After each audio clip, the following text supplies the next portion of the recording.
नमस्कार मित्रों, मैं हूं डॉक्टर हरिनिवास। चैनल का नाम है संस्कृत साहित्य एवं संस्कृति। महाभारत अनुशासन पर आप तरह तरह के अनुशासन की कथाएं सुन रहे हैं। चलिए आज एक विशिष्ट अनुशासन की कथा सुनते हैं। ये तो महाभारत है।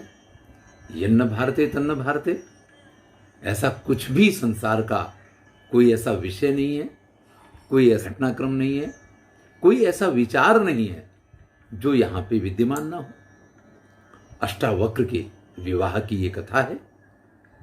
अष्टावक्र मुनि का नाम तो आपने सुना ही है। युधिष्ठिर पितामह भीष्म से एक प्रश्न करते हैं कि एक शब्द है सहधर्मचारिणी, यानी स्त्री को अपने पति की सहधर्मचारिणी होना चाहिए। अब जिसके साथ कोई संबंध नहीं है, जो किसी अन्य परिवार से आती है, वो किस प्रकार से किसी व्यक्ति के साथ इस प्रकार से बंध जाती है, क्या इसके कारण है कि वो हमेशा के लिए उसकी सहधर्मचारिणी बन जाए। एक दूसरा प्रश्न ये भी है कि दोनों का जीवन समान रहेगा, इसकी कोई गारंटी तो नहीं है। हो सकता है पति की मृत्यु पहले हो जाए, हो सकता है पत्नी की मृत्यु पहले हो जाए। तो ऐसी में वो सहधर्मचारित्र जो है ना, सहधर्मचारिणत्व जो है ना, वो कैसे बना रहता है, या हम किसको ये मानेंगे। तब पितामह भीष्म कहते हैं कि देखिए, एक कथा आपको सुना रहा हूं। आपने अष्टावक्र मुनि का नाम तो सुना ही है। उन्होंने विचार किया कि उनको विवाह करना है, क्योंकि बिना संतान के व्यक्ति का उद्धार नहीं होता है। उन्होंने बड़ी कठिन तपस्या की, सिद्ध ऋषि हो गए, सिद्ध मुनि हो गए, आप ये कह सकते हैं। लेकिन उनके मन में जब विवाह का विचार आया तो एक कन्या को ढूंढने के लिए वो निकले, और वदान्य नाम की एक ऋषि थे, उनके यहाँ जाकर के पहुंच गए। उनकी कन्या को देखा, सुप्रभा नाम की उनकी कन्या। आहा, क्या रूप है, क्या सौंदर्य है, वसंत में चारों तरफ जैसे फूल खिल गए हों, इस प्रकार का उसका स्वभाव भी बड़ा सुंदर।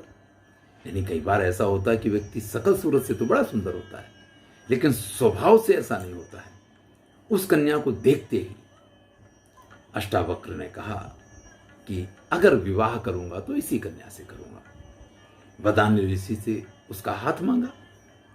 वदान्य ऋषि ने कहा कि भाई देखिए, कन्या का विवाह करना ये प्रत्येक पिता की एक हार्दिक इच्छा हुआ करती है। हर पिता चाहता है कि उसकी कन्या को योग्य वर की प्राप्ति हो। मैंने भी अपनी कन्या के बारे में कुछ सोचा है। आपको मेरी एक शर्त का पालन करना पड़ेगा। अगर आप उस शर्त को पूरा करते हैं तो हम आपके साथ अपनी कन्या का विवाह करने के लिए तैयार हैं। अब जब व्यक्ति इस निर्णय पे ही पहुंच गया हो कि मुझे तो इसी व्यक्ति के साथ विवाह करना है, तो शर्त तो आप कोई भी रख दीजिए, हम उसको पूर्ण करेंगे। अष्टावक्र ने तुरंत ही कहा कि आप आज्ञा दीजिए कि भाई मैं क्या करूं, मतलब कौन सा ऐसा कार्य है जिसके करने से आप मुझे अपनी पुत्री का हाथ दे देंगे। तो वदान्य ऋषि ने कहा कि आपको एक यात्रा करनी है। यहां से उत्तर दिशा की ओर जाइए। पहले आपको कुबेर का स्थान मिलेगा, वहां से आप आगे हिमालय पे चलते चले जाएंगे तो रुद्र यानी शिव का स्थान कैलाश पर्वत मिलेगा। वहां से भी आगे जाएंगे तो सिद्धों का स्थान मिलेगा। उन सिद्धों के स्थान से आगे बढ़ते चले जाएंगे तो जहां शिव के सारे गण जो हैं हमेशा आनंद में नृत्य इत्यादि करते रहते हैं, वहां आप पहुंचेंगे। उससे भी जब आगे जाएंगे तो जहां स्वयं माता पार्वती ने तपस्या की थी, आप वहां पहुंच जाएंगे। इन सभी स्थानों का अतिक्रमण करके पूर्वे तत्र महापार्श्वे देवस्योत्तरस्त था, कैलाश के पूर्व में और देव नाम के पर्वत के उत्तर भाग में, जहां ऋतुएं, जहां कालरात्रि, ये सभी मनुष्य का रूप धारण करके शिव की उपासना करती रहती हैं, वो स्थान आपको देखने को मिलेगा। उससे भी आगे जब आप जाएंगे तो नील नाम का वन प्रदेश आपको मिलेगा। उस नील नाम के वन प्रदेश में जब आप पहुंचेंगे तो एक वृद्धा तपस्विनी है, उससे आपकी मुलाकात होगी। आपको उसके दर्शन करने हैं, उसका पूजन करना है और उसको प्रसन्न करना है। जब आप उसको प्रसन्न करके उसका आशीर्वाद लेकर के वापस आएंगे, तब मैं अपनी कन्या का विवाह आपके साथ कर पाऊंगा। ताम दृष्ट्वा विनिवृत्तस्वे ततः पाणिम ग्रहीष्यसि, तभी आपका पाणी ग्रहण संस्कार संभव है। अब अगर आपको यात्रा शुरू करनी तो आप अभी यात्रा शुरू कर सकते हैं। अष्टावक्र ने भी कहा कि भैया शुभस्य शीघ्रम, जो कार्य करना है उसको जल्दी से शुरू कर देना चाहिए। तो उन्होंने अपनी यात्रा जैसा कि इन्होंने बताया था उस प्रकार से शुरू कर दी। वहां से चले तो हिमालय पर्वत पे पहुंचे। रात्रि हुई तो अशोक नाम का जो तीर्थ है वहां पे रुके हैं। उसके आसन पे अपनी शैया लगाई है और वहीं पे ये सो गए हैं। रात्रि व्यतीत हुई, प्रातःकाल उठे, नित्य कर्म से निवृत्त हुए और फिर इन्होंने अपनी यात्रा प्रारंभ कर दी। रुद्र पर्वत पे पहुंच के और वहां से जैसे ही आगे बढ़े तो कांचन द्वार इनको दिखाई देने लग गया। कांचन द्वार यानी कि कुबेर की नगरी, जिसके दरवाजे मतलब जिसका मुख्य द्वार भी सोने का बना हो, उसको कांचन द्वार कहा जाता है। अब भैया कुबेर के पास किस चीज की कमी है?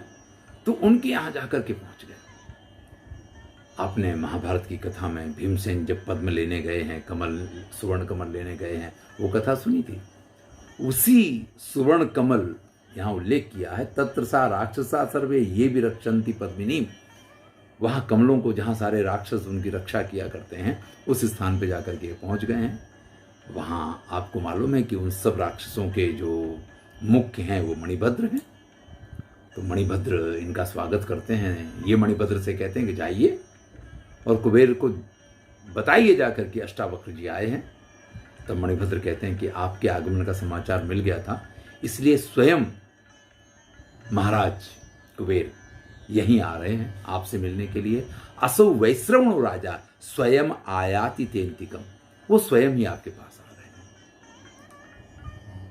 वैश्रवण कुबेर ने पहुंच करके, वैश्रवण विश्रवा के पुत्र इसलिए कहा जाता है इनको, बड़े ही आदर सत्कार के साथ विधि विधान पूर्वक उन मुनि का स्वागत सत्कार किया। हमने पंचयज्ञ अभी कल ही सुनी थी कथा, या 2 दिन पहले कथा सुनी थी कि अगर कोई अतिथि आपके यहाँ आता है तो हंसते हुए उसका स्वागत करना है, पाद्य देना है, अर्घ्य देना है, वो सारी बातें कही थी।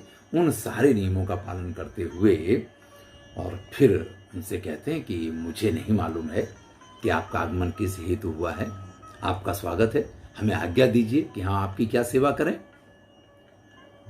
पहले चलिए आप हमारे भवन के अंदर चलिए, हमारे घर के अंदर चलिए। और ये कह करके अष्टावक्र को कुबेर जो है अपने भवन में लेके जाते हैं। भवन में गए, उत्तम भोजन वगैरह उनको करवाने के बाद आसनम स्वम ददौ चैव, अपने आसन पे उनको बिठाया कुबेर ने। देखिए, अगर गुरु का आसन है तो उस पर शिष्य नहीं बैठ सकता है, यानी किसी ब्राह्मण के आसन पे क्षत्रिय को बैठने का अधिकार नहीं हुआ करता है। गुरु वशिष्ठ के आसन पे राजा दशरथ नहीं बैठ सकते हैं, लेकिन राजा दशरथ जो है गुरु वशिष्ठ को अगर अपने आसन पे बिठाते हैं तो इसमें आसन का अपमान नहीं होता है और गुरु वशिष्ठ का भी अपमान नहीं हुआ करता। अगर गुरु वशिष्ठ उस आसन को स्वीकार कर लेते हैं तो, अगर वो मना करते हैं कि नहीं हम तो अपने ही आसन पे बैठेंगे। मैं तो नैमिषारण्य में पढ़ा गुरुकुल में, तो वहाँ जो बड़े बड़े दंडी सन्यासी स्वामी हुआ करते थे, वो कहीं भी जाते थे तो उनका आसन उनके साथ चलता, वो दूसरों के आसन वगैरह का स्पर्श भी नहीं किया करते। तो मैंने तो वो भी परंपराएं देखी हैं।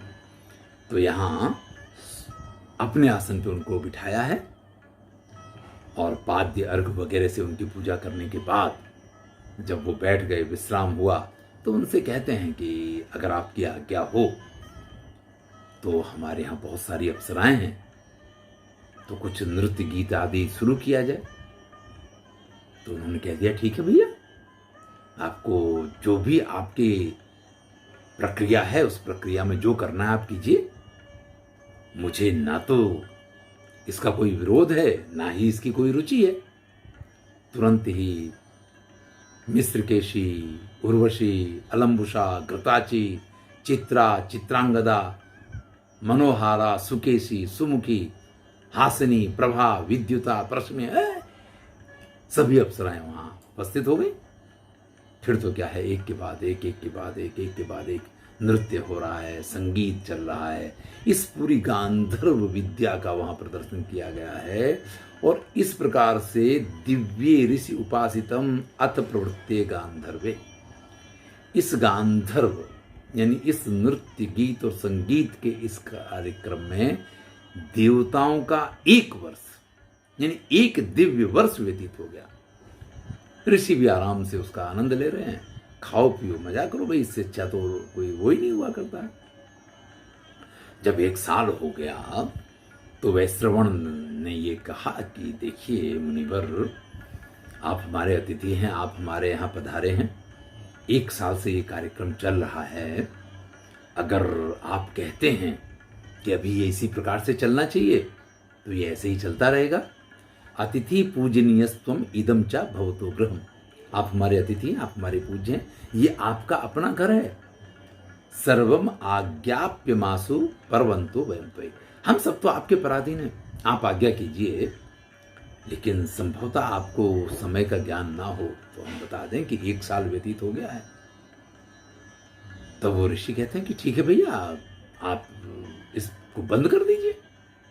और फिर तैयार होकर के आपने बहुत अच्छे से हमारा स्वागत सत्कार किया है, आपका कल्याण हो, आशीर्वाद देते हुए अष्टावक्र ऋषि वहां से आगे प्रस्थान कर देते हैं।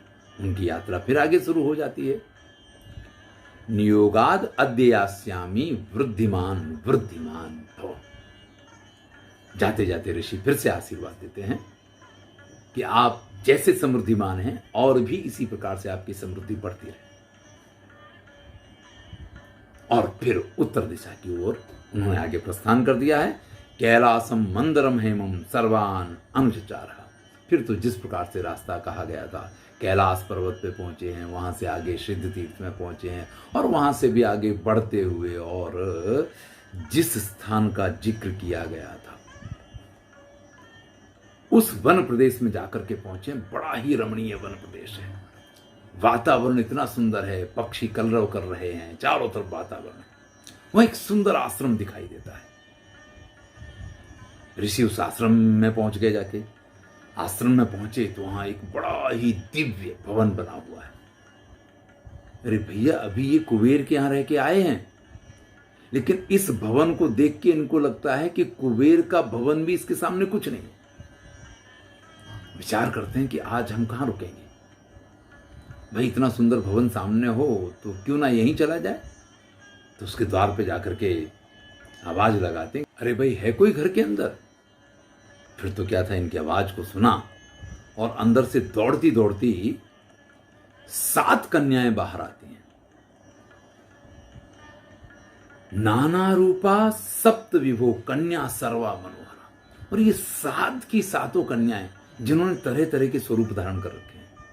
यानी कोई बहुत ही सुसभ्य वेश में, कोई बहुत ही मॉडर्न वेश में, आप ऐसा कह सकते हैं। सब ने अपने अपने तरीके के मेकअप और वस्त्राभूषण वगैरह पहन रखे हैं। उन सबको देख करके ऋषि की तो आंखें ही नहीं उनसे हट रही हैं।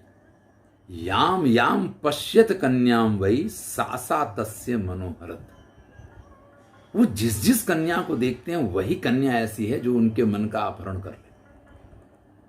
अब थोड़ी देर के लिए तो भूल ही गए कि हम यहां क्यों खड़े हुए हैं।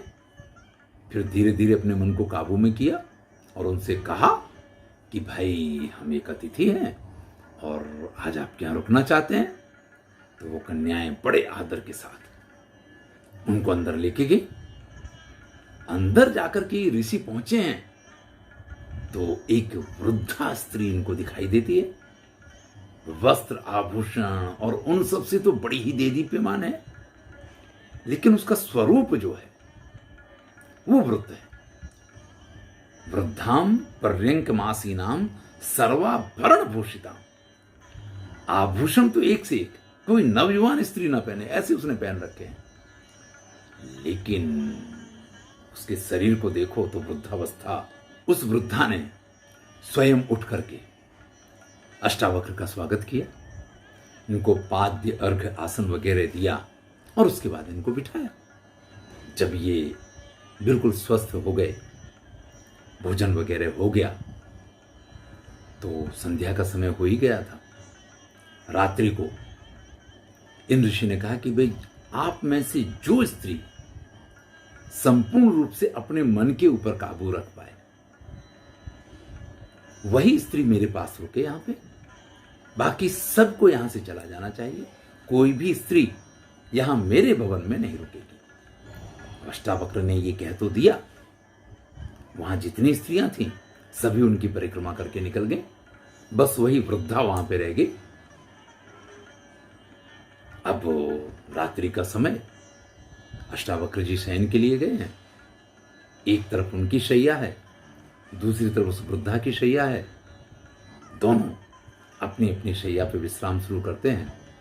थोड़ी देर बाद वो वृद्धा एकदम से, जैसे उसको बहुत अधिक ठंडी लग रही हो, इस प्रकार का अभिनय करती है और जाकर के अष्टावक्र की शैया के ऊपर ही इनके साथ सो जाती है और इनके साथ लेट करके इनको अपनी बाहों में भर लेती है।